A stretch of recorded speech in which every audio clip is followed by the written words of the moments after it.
आज का टॉपिक है मुगल शासन व्यवस्था। मुगलकालीन शासन व्यवस्था का मूलभूत ढांचे को खड़ा करने का जो श्रेय है वो अकबर को जाता है। उस समय महान शासक ने जिस शासन पद्धति को लागू किया वह थोड़े से परिवर्तन के अतिरिक्त औरंगजेब के समय में भी जारी रही थी। मुगलों की शासन व्यवस्था मूलभूत रूप से अरब तथा फारस की व्यवस्था चिन्ह विद्यमान उसमें देखने को मिलते हैं। इस विदेशी तत्वों के साथ भारतीय शासन व्यवस्था और भारतीय आदर्शों की मिली जुली व्यवस्था देखने को मिलती है। जदुनाथ सरकार मुगलों की शासन व्यवस्था के संदर्भ में लिखते हैं कि मुगल शासन प्रणाली भारतीय और अभारतीय प्रणाली का एक मिलाजुला सम्मिश्रण था, अथवा वास्तविक रूप में यह फारस और अरब की प्रणाली भारतीय परिस्थिति में प्रयोग की गई थी। सर्वप्रथम आता है सम्राट। दिल्ली सुल्तानों ने जहां तक संभव हो सका था इस्लामिक कानूनों का पालन करने का प्रयास किया, परंतु मुगल सम्राटों ने कुछ मामलों में इस्लामी परंपराओं का पालन नहीं किया। मुगलों ने सुल्तानों की भांति अपने आप को केवल मुसलमानों का शासक नहीं माना। अकबर और जहांगीर ने तो अपने आप को अपनी समस्त प्रजा का सम्राट माना और सभी के साथ समान व्यवहार भी किया। इस्लामिक परंपरा के विरुद्ध मुगल सम्राटों ने अपने आप को ईश्वर का प्रतिनिधि घोषित किया और यह बात हिंदुओं के राजत्व सिद्धांत के अधिक निकट प्रतीत होती है। मुगल काल में समस्त शक्तियां सम्राट में ही केंद्रीभूत थी। केंद्र में सम्राट शासन की धुरी था। इस दृष्टि से वे पूर्णतया निरंकुश शासक थे, परंतु उसे स्वेच्छाचारी अथवा अत्याचारी कहना उचित नहीं होगा। जन कल्याण की रुचि भी रखते थे, इसके लिए काफी परिश्रम भी वे करते थे। अकबर से शाहजहां तक के मुगल बादशाहों ने प्रजाहित की भावनाओं को सर्वोपरि माना था। अतः यह कहना अधिक उचित होगा कि स्वेच्छाचारी उदार शासक थे। यह ठीक है कि कानून की दृष्टि से उनके अधिकारों पर किसी भी प्रकार की रुकावट न थी। वे कुछ विशेष अधिकारों का उपभोग भी करते थे। साम्राज्य में प्रचलित सभी उपाधियों एवं राज के सम्मान का दाता केवल सम्राट ही होता था। प्रजा को जरोखा दर्शन देने का अधिकार उसी प्राप्त था। इसी प्रकार तस्लीम और कॉर्निश भी केवल उसी का अधिकार था। केवल वही नकारे का प्रयोग कर सकता था और उसके सिवा अन्य कोई भी व्यक्ति हाथियों के दंगल का आयोजन नहीं कर सकता था। उसके अधिकारों पर अवश्य ही कुछ अंकुश रहे होंगे। अधिकांश मुगल सम्राट और मंत्रियों तथा बड़े बड़े सरदारों से सलाह लिया करते थे और उनके प्रभाव को भी ध्यान में रखकर कार्यवाही की जाती थी।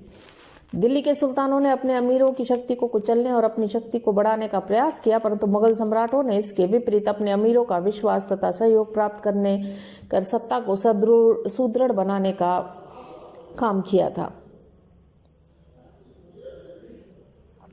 मुगल शासन के मुख्य अधिकारी मुगल सम्राट राजतंत्रीय सिद्धांतों के अनुसार मंत्री अथवा सलाहकार रखते थे।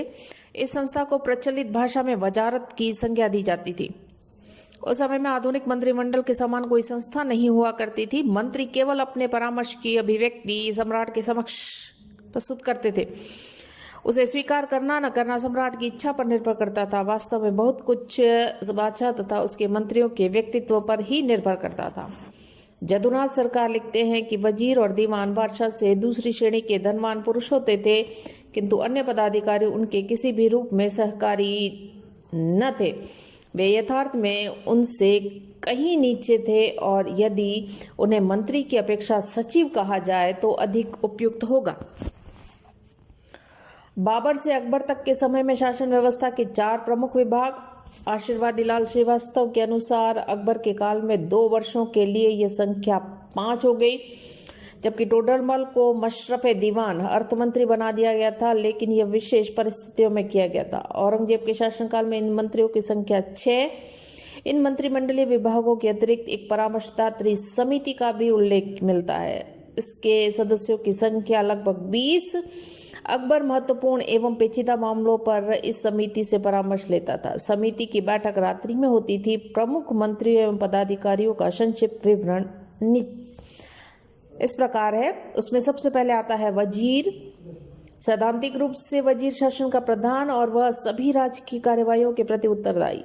उसे प्रधानमंत्री, वकील मुतलक और दीवान भी कह सकते हैं। सम्राट की अनुपस्थिति में शासन का सारा दायित्व उसी को वहन करना पड़ता था। दीवान होने के नाते वह राजस्व विभाग का सर्वोच्च अधिकारी था और राज्य की संपूर्ण आय और व्यय की देखभाल करना उसका काम था। आईने अकबरी के अनुसार दीवान अर्थ संबंधी बातों में सम्राट का नायब होता था, शाही राजकोषों की देखरेख करता था और हिसाब किताब की जांच उसी के पास मालगुजारी की रकम जमा करती थी और वह लौकिक अराजकता में व्यवस्था स्थापित करने वाला था। इसे सम्राट और जनता दोनों में ही संपर्क बनाए रखना होता था। सरकारी नौकरियों में नियुक्ति दीवान की सिफारिश पर होती थी। राजकार्यों से संबंधित कई आदेश पत्र दीवान के हस्ताक्षर आवश्यक होते थे। बख्शी के कार्यालय से संबंधित प्रपत्र दीवान के हस्ताक्षर के बिना मान्य नहीं माने जाते थे। मनसबदारों की तनख्वाह, जागीरों के खर्च, प्रांतों में भेजी जाने वाली रकम, मदद माश आदि पर उसी के हस्ताक्षर होते थे। दीवान नवीन पद ग्रहण करने वालों के प्रमाण पत्र भी जारी करते थे। जनता की राजस्व संबंधी शिकायतें दीवान के सामने पेश की जाती थी। उसके विभाग में ही लगभग सभी आवश्यक रिकॉर्ड रहते थे और एक प्रकार से उसका कार्यालय राज्य का अभिलेखागार हुआ करता था। उसके सहायक अधिकारियों में दीवाने खालसा, दीवाने तन, मुस्तौफिए, दीवाने बयूतात प्रमुख थे। मुगल साम्राज्य में सम्राट ही सर्वोपरि सर्वे था, किंतु दीवान पद का भी अपना एक अलग से महत्वपूर्ण स्थान था। औरंगजेब की मृत्यु के बाद अयोग्य एवं विलासी मुगल सम्राटों के शासनकाल में साम्राज्य की वास्तविक सत्ता दीवान के हाथ में अथवा वजीर के हाथ में चली गई थी। मीर बख्शी सेना विभाग का सर्वोच्च अधिकारी मीर बख्शी कहलाता था, परंतु वह सेना का प्रधान सेनापति नहीं होता था। उसकी नियुक्ति सम्राट द्वारा की जाती थी। इस पद का कार्य निश्चित नहीं होता था। प्रारंभ में मीर बख्शी का प्रमुख कार्य सैनिकों की भर्ती, दाग, हुलिया व सेना की व्यवस्था था, लेकिन पश्चात बाद के समय में देखें तो इसकी जिम्मेदारियां और जोड़ दी गई, जिसमें इस पद का अधिकारी के लिए अन्य सैन्य योग्यता के साथ साथ प्रशासनिक योग्यता भी आवश्यक हो गई। अकबर के शासनकाल में इस पद का समुचित विकास हुआ। हरिशंकर श्रीवास्तव ने बख्शी के कार्यक्षेत्र को दो भागों में विभाजित किया।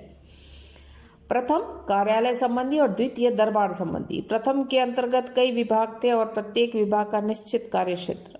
मनसबदारों की नियुक्ति व उसके मनसबों के आधार पर उनके सैनिकों की संख्या, वेतन, जागीर आदि की जांच बख्शी के कार्यालय में होती थी।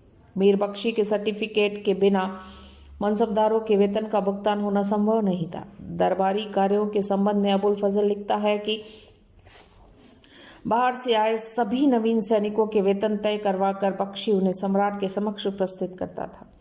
बख्शी सम्राट की यात्राओं, बाहरी दौरे, शिकार आदि में साथ ही रहता था।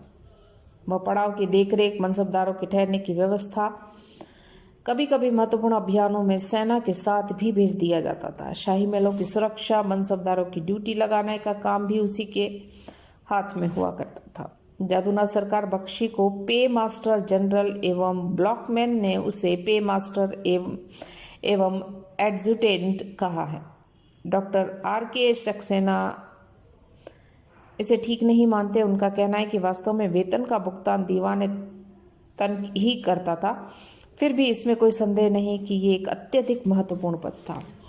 नेक्स्ट आता है खानसामा। अकबर के शासनकाल तक खानसामा के पद मंत्री पद के समान नहीं होते थे। बाद में इस पद को बहुत महत्व मिला। यह पद घरेलू विभाग से संबंधित सम्राट की दैनिक भोजन व्यवस्था, कपड़े, हीरे जवाहरात, गोला बारूद और शाही महलों के काम करने वाला, पशुओं तक की देखरेख इसी विभाग के जिम्मे। महत्वपूर्ण उमरावों की नियुक्ति की जाती थी। खानसामा का प्रमुख कार्य राज्य के परिवार से संबंधित सदस्यों की जरूरतों की पूर्ति करना और देखरेख करना। वह सम्राट के निजी नौकरों व दासों का प्रधान, राजमहल में रहकर और यदि सम्राट बाहरी दौरे पर हो तो वहां भी साथ में रहकर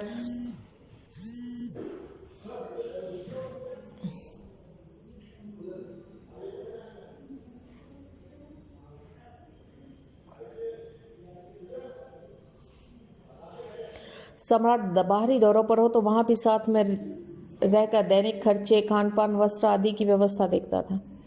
सम्राट से संबंधित जनाने की देखरेख, उनकी आवश्यकताओं की भी वही देखरेख रखता था। मनुची ने लिखा है कि खानसामा सम्राट के सभी प्रकार के व्यय के प्रति उत्तरदायी हुआ करता था। शाही कारखाने जहां नाना प्रकार की वस्तुओं का उत्पादन होता था, उनकी संपूर्ण देखरेख भी खानसामा के नियंत्रण में थी। इस दृष्टि से खानसामा का पद राज्य में नवीन वस्तुओं के निर्माण, कारीगरों को प्रोत्साहन देने एवं राजमहली व्यवस्थापन से संबंधित एक महत्वपूर्ण पद था और बाद में यह पद वजीर से ही नीचा रह गया था। नेक्स्ट आता है प्रधान काजी। न्याय विभाग सम्राट के बाद दूसरा महत्वपूर्ण पद काजी का। मुगलों की न्याय व्यवस्था में प्रमुख आधार मुस्लिम कानून निर्माताओं द्वारा निर्मित सिद्धांत एवं दिल्ली सुल्तानों द्वारा स्थापित की गई न्याय व्यवस्था थी। सम्राट की राजकीय कार्यों में अत्यधिक व्यस्तता के कारण यह संभव नहीं होता था कि वे सभी की अपीलों को सुने, इसलिए एक प्रधान काजी नियुक्त किया गया था। वह अपीलों की सुनवाई करता। इस दृष्टि से वह साम्राज्य का सर्वोच्च न्यायाधीश हुआ करता था और सम्राट की न्याय व्यवस्था के लिए उत्तरदायी। प्रांतों, जिलों और नगरों में काजियों की नियुक्ति इसी के द्वारा होती थी। उनके निर्णयों के विरुद्ध अपीलें यहीं सुनवाई की जाती थी। उसकी सहायता के लिए मुफ्ती होते थे, इस्लामिक कानूनों की व्याख्या करते थे। मुगल काल के अधिकांश काजी भ्रष्ट तथा घूसखोर थे। जादूनाथ सरकार लिखते हैं कि मुगल काल के लगभग सभी काजी कुछ अपवादों को छोड़कर घूस लेने के लिए बदनाम थे। डॉक्टर आशीर्वादी लाल श्रीवास्तव और डॉक्टर इब्न हसन का मत है कि काजी उल कज़ात, प्रधान काजी और प्रधान सद्र एक ही थे। नेक्स्ट आता है सुदूर प्रधान सद्र, मुस्लिम कानूनों के विद्वान ज्ञाता को जिसे शरा की पूरी जानकारी हो उलेमा कहा जाता था। शासन कार्यों में सम्राट उलेमाओं से परामर्श लिया करते थे, लेकिन एक ही साथ अनेक उलेमाओं से परामर्श करना संभव नहीं हो पाता था, अतः शासक किसी एक उलेमा का चुनाव कर लेता था। शेखुल इस्लाम कहा जाता था, वही काजी उल कुज़ात भी कहलाता था, परंतु कठिन प्रश्नों पर विचार करने के लिए शरा के ज्ञाताओं को बुलाया जाता था, जिन्हें सुदूर कहा जाता था, एवं जो स्थायी रूप से परामर्श के लिए नियुक्त होती थी उसे सुदर कहा जाता था। उसका मुख्य कार्य सम्राट को धार्मिक मामलों में सलाह देना था। इसके अलावा राज्य के दान पुण्य की व्यवस्था, धार्मिक शिक्षा की व्यवस्था, विद्वानों और साधु संतों के लिए राज्य के अनुदान की व्यवस्था करना उसका उत्तरदायित्व हुआ करता था। डॉक्टर इब्न हसन का मत है कि सद्र सुदूर का काम केवल उलेमाओं को राज्य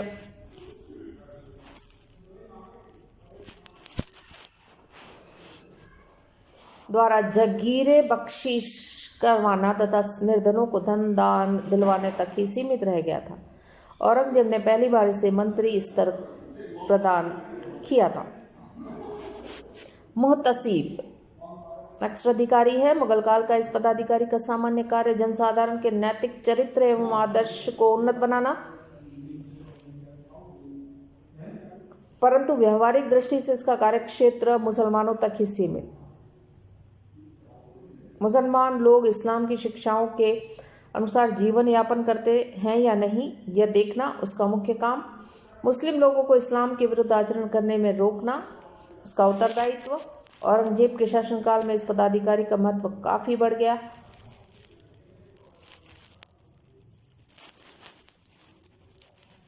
उपयुक्त प्रमुख पदाधिकारियों के अलावा अन्य बहुत से महत्वपूर्ण अधिकारी थे, शासन व्यवस्था से संबंधित थे, जिसमें बोयतात, मीरातेश, दरोगा डाक चौकी मुख्य थे। बोयतात का काम मृत पुरुषों की धन संपत्ति का लेखा रखना, उस धन में से राज्य के कर को काटकर शेष धन मृत पुरुष के उत्तराधिकारियों को लौटा देना। मीरातेश तोप खाने का अध्यक्ष मीर बख्शी के अंतर्गत काम करता था। उसका एक मुख्य काम शाही महल एवं दुर्ग की सुरक्षा प्रबंध करना। दरोगा डाक चौकी राज्य के डाक विभाग का अध्यक्ष शासकीय पत्रों को भिजवाने पहुंचाने के अलावा उसे गुप्तचर विभाग भी सौंपा गया था। मुगलों की यह थी केंद्रीय शासन व्यवस्था, जो काफी सुसंगठित और सुव्यवस्थित देखने को मिलती है। नेक्स्ट इसी में देखें प्रांतीय शासन व्यवस्था मुगलों की। अकबर के शासनकाल में साम्राज्य के सूबों यानी प्रांतों में बांटा गया। आईने अकबरी में इनकी संख्या 12। 1599 तक बरार, खंदेश और अहमदनगर की विजय से 3 सूबे और बढ़े। अकबर के शासनकाल के अंत में मुगल साम्राज्य 15 सूबों में विभाजित। जहांगीर समय में ये संख्या बनी रही। शाहजहां द्वारा ठट्टा, उड़ीसा और कश्मीर स्वतंत्र सूबे बनाए गए। सूबों की संख्या 15 से बढ़कर 18 और औरंगजेब द्वारा बीजापुर, गोलकुंडा की विजय 2 सूबे और बढ़े और इन सूबों का क्षेत्रफल स्थायी नहीं था। केंद्रीय सरकार की जरूरतों के अनुसार इसमें परिवर्तन होते रहते थे। मुगल कालीन प्रांतीय शासन व्यवस्था का ढांचा केंद्रीय शासन व्यवस्था से काफी मिलता जुलता। जदुनाथ सरकार तो इससे केंद्रीय व्यवस्था का लघु रूप ही मानते हैं। प्रांत का सर्वोच्च अधिकारी सिपह सलार, उसे सूबा ए साहिब भी कहा जाता है। यह पदाधिकारी सूबे में सम्राट का ही प्रतिरूप। इसकी नियुक्ति स्वयं सम्राट द्वारा पद राजवंशीय लोगों अथवा उच्च मनसबदारों को दिए जाते थे। सूबेदार की नियुक्ति और पदोन्नति के संबंध में निश्चित नियम नहीं। सूबेदार की नियुक्ति एक सूबे में कितनी समय तक की जाती थी, इससे भी कोई स्पष्ट नियम नहीं। सामान्यतः 3 वर्ष की अवधि के बाद उनका स्थानांतरण कर दिया जाता था। मुगल सम्राट की भांति सूबेदार का भी अपना दरबार, एक विशाल सेना, प्रांत में शांति व्यवस्था कायम रखना, शाही आदेशों का पालन करवाना, प्रांत से राजस्व वसूली के कार्य में सहयोग देना, विद्रोहों का दमन, न्याय प्रदान करना और जन सुविधाओं का ध्यान रखना सूबेदार के मुख्य काम थे। सूबेदार के लिए ऐसे कार्य जो सम्राट के विशेष अधिकार में थे करने की मनाही थी, जैसे चमड़ी उधड़वाना, हाथी के पैरों से कुचलवाना, जरोखा दर्शन, ये प्रतिबंधित थे। मृत्युदंड के मामले में भी उसे शाही निर्देशों के अनुसार कार्य करना होता था। वे सम्राट की पूर्व स्वीकृति के बिना पड़ोसी राज्य से युद्ध व संधि नहीं कर सकते थे। वह अपने अधिकारियों, दीवान और सद्र को नियुक्त तथा पदच्युत नहीं कर सकते थे। फिर भी यह पद वास्तव में बहुत महत्वपूर्ण। प्रांत या सूबे का दूसरा महत्वपूर्ण अधिकारी दीवान सूबा, यह केंद्रीय राजस्व विभाग का प्रांत में प्रतिनिधि, किसी भी तरह से सूबेदार के अधीन नहीं। सूबेदार का प्रतिद्वंदी, दोनों ही एक दूसरे की निगरानी में। प्रांतीय दीवान का चुनाव केंद्रीय दीवान करता था और सम्राट द्वारा नियुक्त किया जाता था। दीवान का मुख्य काम प्रांत से राजस्व वसूल करना, राजस्व वसूली के लिए प्रांतीय अधिकारियों एवं कर्मचारियों की नियुक्ति करना उसका मुख्य कर्तव्य है। राजस्व संबंधी विवादों को निपटाना तथा कृषि की उन्नति की तरफ ध्यान देना भी उसी का काम। उसे अपने कामों के लिए सूबेदार की सहायता पर निर्भर रहना पड़ता था, क्योंकि दीवान के अधिकार में अलग से सैनिक नहीं होते थे। उसे अपनी रिपोर्ट केंद्रीय दीवान के पास भेजनी पड़ती थी। दीवान के पश्चात न्याय और धार्मिक विभाग के अध्यक्ष का पद प्रमुख। सद्र की नियुक्ति केंद्र के सद्र सुदूर की सिफारिश पर सम्राट द्वारा की जाती। वह अपने क्षेत्र में इस्लाम धर्म के हितों के प्रति उत्तरदायी। काजी सूबा प्रांतों में प्रमुख न्यायाधीश, नियुक्ति स्वयं सम्राट द्वारा काजी उल कुजात की सिफारिश पर। दीवान और फौजदारी, दीवानी और फौजदारी दोनों ही प्रकार के मुकदमों की सुनवाई करता था। बख्शी प्रांत का प्रमुख अधिकारी और इसकी नियुक्ति मीर बख्शी की सिफारिश पर सम्राट द्वारा होती थी। सूबे के सैनिकों की देखभाल करता व प्रांतों में मनसबदारों की सूची भी रखता था। प्रांतीय बख्शी वाक्यानवीस का भी कार्य करता था और माह में 2 बार उसे प्रांत की गतिविधियों की सूचना सम्राट को भेजनी होती थी। मुगल काल में भी प्रांत जिलों में विभाजित, जो सरकार कहलाते थे, और सरकार महाल या परगने में विभाजित, और परगने का निर्माण कई गांवों से मिलकर होता था। शाहजहां के समय में कुछ परगनों को मिलाकर एक अन्य इकाई का निर्माण किया गया, जिसे चकला कहा जाता था। कितने परगनों को मिलाकर एक सरकार बनती थी और एक प्रांत में कितनी सरकार होती थी, ये निश्चित नहीं। जिले के सर्वोच्च अधिकारी को फौजदार कहा जाता था। उसका पद और कार्य आजकल के जिलाधीश के समान होता था। वह प्रांतीय सूबेदार के प्रति उत्तरदायी। जिले में शांति और व्यवस्था बनाए रखने के लिए उसके अधीन एक सैनिक टुकड़ी रहती थी। जादूनाथ सरकार का मानना है कि फौजदार केवल प्रांतीय सेना का एक सेनापति। उसका कार्य छोटे छोटे विद्रोह का दमन करना, डाकुओं का उन्मूलन करना, राजस्व अधिकारियों को सहयोग प्रदान करना। उसकी नियुक्ति प्रांतीय सूबेदारों की सिफारिश पर सम्राट द्वारा की जाती। जिले की शासन व्यवस्था का दूसरा प्रमुख अधिकारी है अमलगुजारा। ये मालगुजारी एकत्रित करने का से संबंधित मुख्य अधिकारी, जिसकी नियुक्ति केंद्रीय सरकार द्वारा की जाती थी। प्रांतीय दीवान के प्रति उत्तरदायी। अमलदार को बेईमानी और उपद्रवी किसानों के साथ कठोर व्यवहार करने के आदेश। सरकारी खजाने की देखभाल भी उसी के अधीन। अमलगुजार के अधीन बितकची नामक एक और अधिकारी होता था, जो भूमि और लगान संबंधी सभी कागज तैयार करता था। किसानों को वो लगान वसूली की रसीद देता था। परगने की शासन व्यवस्था शिकदार, आमिल, पौधदार, कानूनगो और कारकुन नामक पदाधिकारी चलाते थे। शिकदार परगने का मुख्य सैनिक अधिकारी, अपने क्षेत्र में शांति व्यवस्था के लिए जिम्मेदार व राजस्व वसूली के कार्य में भी सहयोगी। आमिल परगने का वित्त अधिकारी, किसानों से लगान वसूल करना उसका मुख्य काम। पौधदार परगने का खजांची, कानूनगो परगने के पटवारी का अधिकारी, उसका काम लगान, भूमि और कृषि संबंधी सभी कागजों की देखभाल करना और उन्हें तैयार करवाना था। बड़े बड़े नगरों की व्यवस्था के लिए एक कोतवाल होते थे। उसके पास 100 पैदलों के अलावा 50 घुड़सवारों का एक अन्य दल। कोतवाल मुख्य रूप से नगर पुलिस का अध्यक्ष, लेकिन नगरपालिका प्रशासन और फौजदार के मुकदमों के लिए स्थानीय न्यायाधीश का काम भी करता था। नगर में शांति व्यवस्था बनाए रखना, मूल्यों मापतोलों के बांटों का निरीक्षण कार्य, अपराधों को रोकना, लावारिसों की संपत्ति की व्यवस्था करना, बूचड़खानों, कब्रखाओं और शमशानों पर निगरानी रखने के उत्तरदायित्व भी कोतवाल पर होते थे। डॉक्टर परमात्मा शरण के अनुसार मुस्लिम शासकों ने अपनी दूरदर्शिता और राजनीतिक स्वार्थों की पूर्ति के लिए ग्राम बिरादरी के स्थानीय शासन के मामलों में हस्तक्षेप करना उचित नहीं समझा। मुगलों के काल में भी गांवों की शासन व्यवस्था पहले की भांति परंपरागत ग्राम पंचायतों के द्वारा जारी रही। गांव के प्रमुख अधिकारी में मुकद्दम, पटवारी, चौकीदार आदि मुख्य थे।